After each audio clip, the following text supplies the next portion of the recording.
ओम शांति।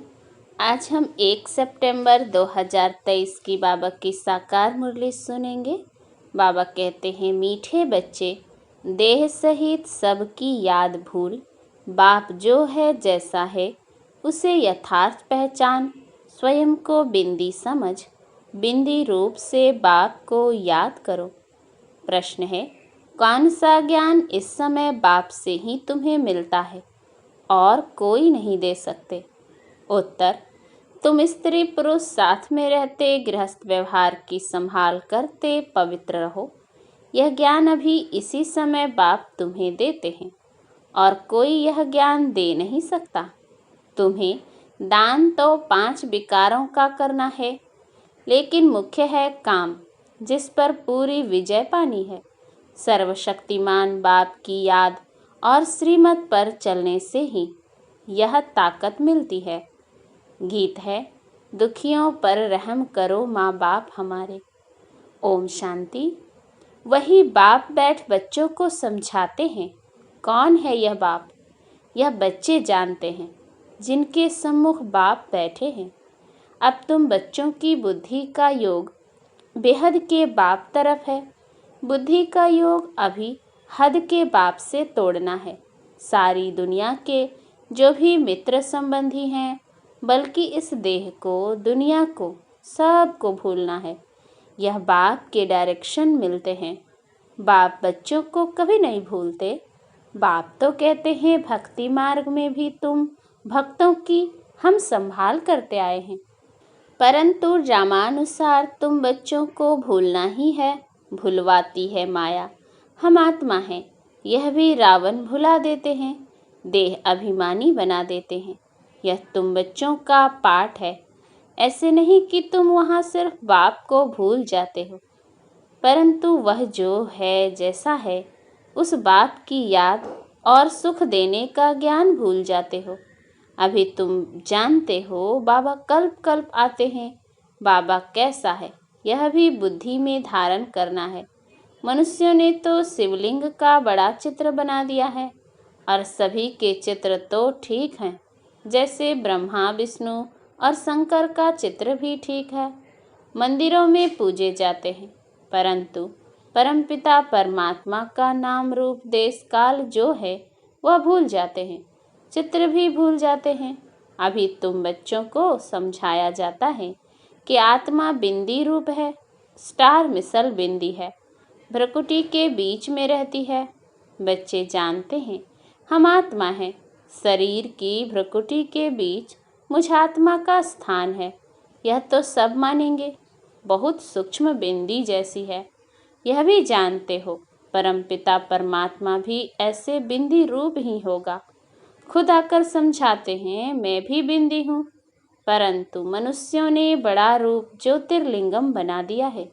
जैसे बुद्ध का भी बड़ा लंबा चौड़ा रूप बनाते हैं, पांडवों के शरीर भी भक्ति मार्ग में बहुत लंबे बनाते हैं। भक्ति मार्ग में लंबे चित्र होते हैं, ज्ञान मार्ग में छोटी चीज होती है। परमात्मा कहते हैं, मैं बिंदी हूँ। कहाँ कहाँ बहुत बड़ा लिंग भी रखते हैं, नहीं तो बिंदी की पूजा कैसे हो सके? पूजा तो जरूर बड़ी चीज की होगी ना। तुमको अभी बिंदी रूप समझाया है। इन बातों को मनुष्य तो समझ न सके। तुम बच्चों को भी पहले यह समझ नहीं थी। अभी जब परिपक्व अवस्था हुई है तो समझते हो, यह तो यथार्थ बात है। अगर शुरू से लेकर बाबा भी समझाते तो हम समझ नहीं सकते, क्योंकि बिंदी कोई चीज़ तो है नहीं, हम मानते नहीं। परंपरा से शिवलिंग कहा जाता, यह फिर क्या है? तो बाप समझाते हैं कि वह भी रॉन्ग है। मैं जो तुम्हारा बाप हूँ, मैं बिंदी हूँ, तुम्हारा भी बिंदी रूप है, परंतु पूजा आदि के लिए बड़ा शिवलिंग बनाते हैं। आत्माओं का रूप भी शालिग्राम बनाते हैं, परंतु ऐसे है नहीं। आत्मा इतनी बड़ी हो नहीं सकती। आत्मा देखने में भी बड़ा मुश्किल आती है। यह समझने की बड़ी गुह्य बातें हैं। आत्मा भी बिंदी रूप है। इस छोटी सी आत्मा में 84 जन्मों का पाठ है। एक सेकेंड न मिले दूसरे से। 84 जन्मों का पाठ सारा एक छोटी सी आत्मा में नूंधा हुआ है। यह बड़ी कुदरत की बात है। सारा पाठ बिंदी में रहता है। उस नाटक में भी पाठ बजाने वालों की बुद्धि में सारा पाठ रहता है ना। वह है छोटा पाठ। यह 84 जन्मों का पाठ भी अच्छी रीति समझना है और फिर समझाने की भी बड़ी युक्ति चाहिए। इतनी छोटी बिंदी है। कितनी छोटी है, कितनी शक्तिवान है। उनको परमपिता परमात्मा कहा जाता है। तुम आत्माएं उनसे योग लगाने से मास्टर सर्वशक्तिमान बनते हो। माया पर जीत पाकर अटल अखंड सुख शांति में राज्य करते हो। कितनी समझने की बातें हैं। यह है पढ़ाई, है भी बहुत सहज। यह बाप ही समझा सकते हैं, कोई मनुष्य नहीं समझा सकते। बरोबर इतनी छोटी चीज, परंतु नाम कितना बड़ा रखते हैं, ज्ञान का सागर। तुम कहते हो मनुष्य सृष्टि का बीज रूप चैतन्य है, सत्य है, अविनाशी है। कहते आते हैं, परंतु किसकी बुद्धि में नहीं आता है वह क्या वस्तु है। गुण तो बहुत अथाह गाते हैं। अभी तुम बच्चे बाप के सम्मुख बैठे हो, जान गए हो आत्माएं तो सम्मुख ही हैं। सब आत्माएं ब्रदर्स ही हैं। कितनी छोटी छोटी बिंदी है, विचार करो। मूल वतन का हम जो चित्र बनाते हैं उसमें बिंदु रूप ही दिखाते हैं। जैसे स्टार्स आकाश तत्वों में ऊपर खड़े हैं, वैसे ही महतत्व में भी हम ऐसे स्टार माफिक अपने अपने सेक्शन में खड़े होंगे। झाड़ छोटे छोटे स्टार्स का बना हुआ है। वहाँ से फिर आत्मा आती है, शरीर धारण करती है पाठ बजाने लिए। कैसे नंबरवार आत्माएं आती हैं, यह सारी बुद्धि चलनी चाहिए। हर एक धर्म का सेक्शन अलग होगा। बाप दृष्टांत दे समझाते हैं। बनेन ट्री का भी मिसाल समझाते हैं।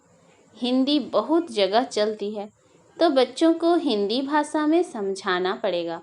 परमपिता परमात्मा भी हिंदी भाषा में ही समझाते हैं।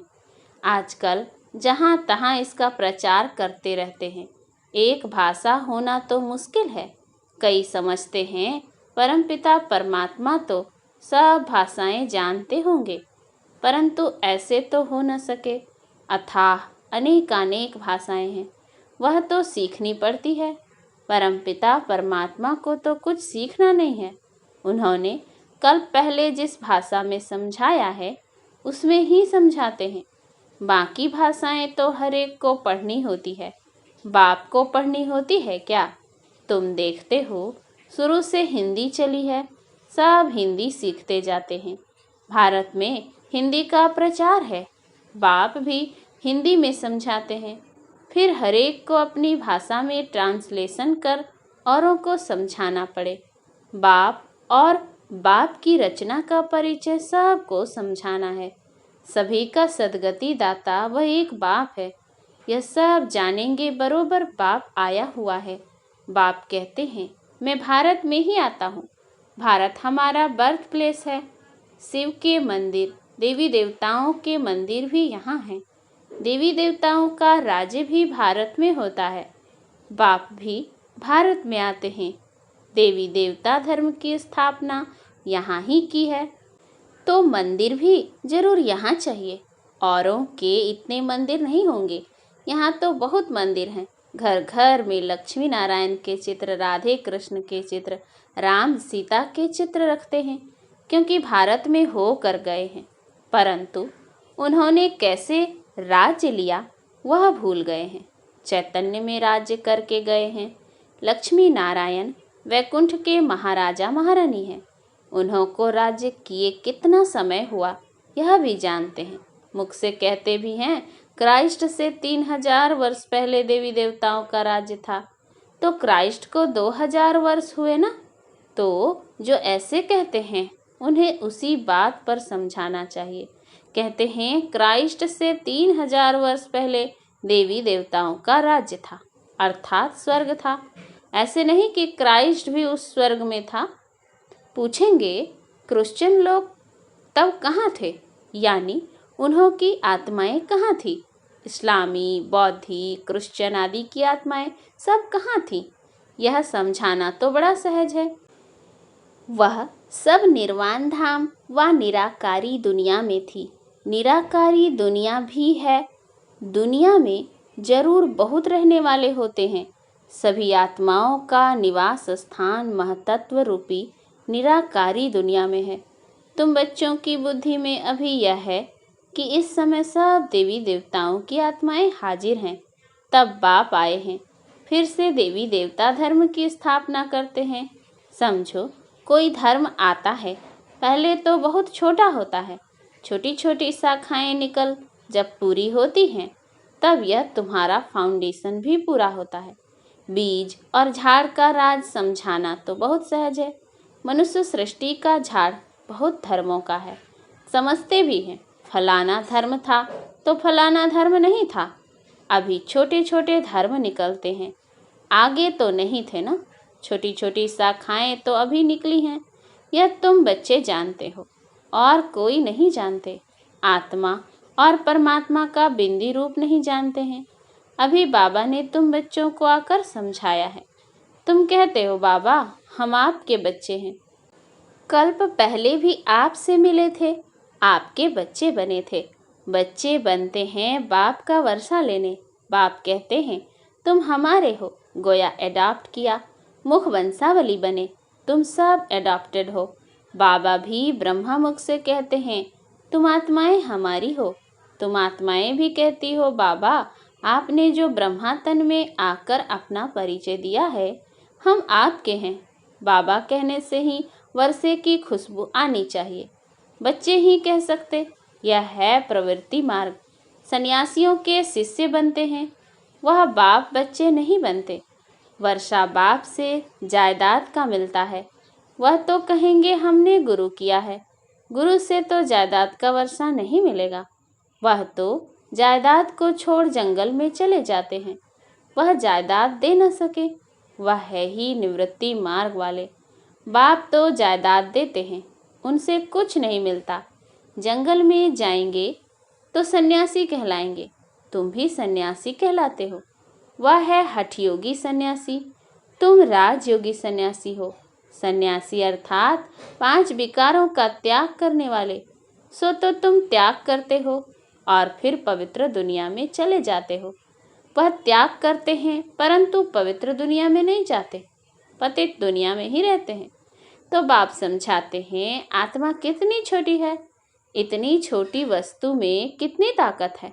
अविनाशी भी है, वह बाप इस शरीर द्वारा समझाते हैं। तुम्हारी आत्मा समझती है। बाप कहते हैं मैं आता ही तब हूँ जब कलयुग का अंत है। तमो प्रधान पतित हो जाते हैं। मुझे याद भी तब करेंगे जब संगम होगा, तब ही हम आएंगे। तभी विनाश के चिन्ह भी देखने में आएंगे। सो तो बरोबर देखते हो। अभी तुमको समझ मिलती है, वह फिर औरों को देनी है। अभी कलयुग का अंत जरूर है। यादव कौरव पांडव भी हैं, महाभारत लड़ाई भी है। बरोबर उस समय राजयोग भी सीखते थे। पांडवों ने विजय पाई, यादव कौरव विनाश हुए। स्वर्ग में तो एक ही धर्म होता है, अनेक धर्म खलास हो जाते हैं। यह बाप बैठ समझाते हैं। बच्चे जानते हैं बाबा की इस राजयोग की शिक्षा से हम बरोबर सो देवी देवता पद पाते हैं। तुम पुरुषार्थ करते हो, हम तो नर से नारायण ही बनेंगे। बाप का वारिस जरूर बनेंगे, तख्त नसीन बनेंगे। फिर जितना जो पुरुषार्थ करेंगे उतना पद पाएंगे। पुरुषार्थी छिपे नहीं रहते, वह बड़े मस्त होते हैं। पहले पहले प्रतिज्ञा करते हैं। बाप के जन्म बाद है रक्षाबंधन। बाप को जानते तो पहले प्रतिज्ञा करनी है। बाप कहते हैं काम महाशत्रु है। दान तो 5 ही विकारों का करना है, परंतु पहले पहले मुख्य काम है। इनसे बड़ा खबरदार रहना है। भल स्त्री भी साथ हो, गृहस्थ व्यवहार में रहते पवित्र रहना मेहनत का काम है। सर्वशक्तिमान बाप को याद करने और उनकी श्रीमत पर चलने से ताकत मिलती है। बाप का फरमान है साथ में रहते इकट्ठे रहते पवित्र रहना है। आगे तो स्त्री पुरुष इकट्ठे रहने से आग लगती थी। बाप कहते हैं इकट्ठे रहो परंतु आग न लगे। अच्छा, मीठे मीठे सिकिल थे बच्चों प्रति माता पिता बाप दादा का याद प्यार और गुड मॉर्निंग। रूहानी बाप की रूहानी बच्चों को नमस्ते। हम रूहानी बच्चों की रूहानी बाप दादा को याद प्यार गुड मॉर्निंग और नमस्ते नमस्ते नमस्ते। धारणा के लिए मुख्य सार। पहला, दिल से बाप को याद कर जायदाद की खुशी में रहना है, पूरा पावन जरूर बनना है। दूसरा, विचार करना है आत्मा कितनी छोटी है और उसमें कितना अविनाशी पार्ट नूंधा हुआ है। बिंदु बन बिंदु बाप की याद में रहना है। वरदान है, स्व इच्छा और दृढ़ संकल्प से एक देकर पदम लेने वाले चतुर सुजान भव। चतुर सुजान बच्चे मिट्टी से भरे हुए सूखे चावल देकर एक का पदम गुना भाग्य बना लेते हैं।